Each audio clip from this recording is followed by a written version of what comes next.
आर्यभट्ट ने शून्य खोजा तो रावण के 10 सिर कैसे गिने गए। इस विषय को समझने के लिए वीडियो को आखिर तक ध्यान से देखना। कुछ लोग हिंदू धर्म व रामायण महाभारत गीता को काल्पनिक दिखाने के लिए प्रश्न करते हैं कि जब आर्यभट्ट ने लगभग 6वीं शताब्दी में शून्य की खोज की तो आर्यभट्ट की खोज से लगभग 5000 वर्ष पहले रामायण में रावण के 10 सिर की गिनती कैसे हुई और महाभारत में कौरवों की 100 की संख्या की गणना कैसे की गई, जबकि उस समय लोग शून्य को जानते ही नहीं थे तो लोगों ने गिनती कैसे की।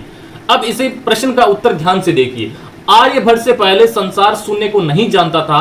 आर्यभट्ट ने ही शून्य की खोज की थी, एक सत्य है, लेकिन आर्यभट्ट ने शून्य की खोज अंकों में की थी, शब्दों में नहीं। उससे पहले शून्य की खोज कहा जाता था, लेकिन रामायण व महाभारत काल में गिनती अंकों में नहीं बल्कि शब्दों में होती थी, और वो भी संस्कृत में होती थी। उस समय भी हिंदू धर्म ग्रंथों में जैसे शिव पुराण, स्कंद पुराण आदि में आकाश को शून्य कहा गया है। यहाँ शून्य का अर्थ अनंत से होता है। उस समय 1 2 3 4 5 6 7 8 9 10 अंकों के स्थान पर संस्कृत शब्दों का प्रयोग होता था।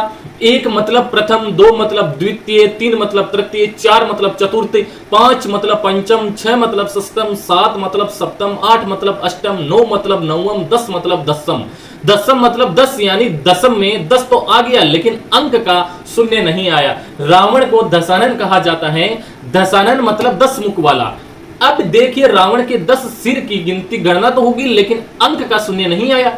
इसी प्रकार महाभारत काल में संस्कृत शब्दों में कौरवों की संख्या को 7 बताया गया है। 7 मतलब 100।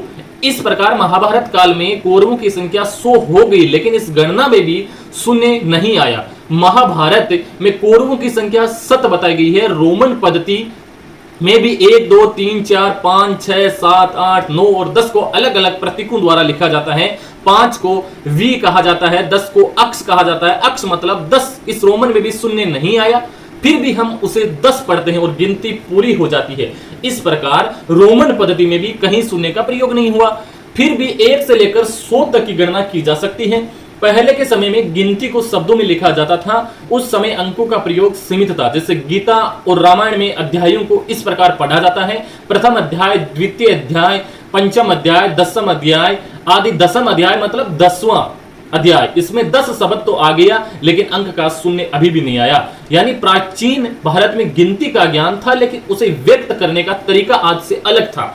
इसलिए शून्य के अंक के बिना भी बड़ी से बड़ी संख्याएं आसानी से बताई जाती थी।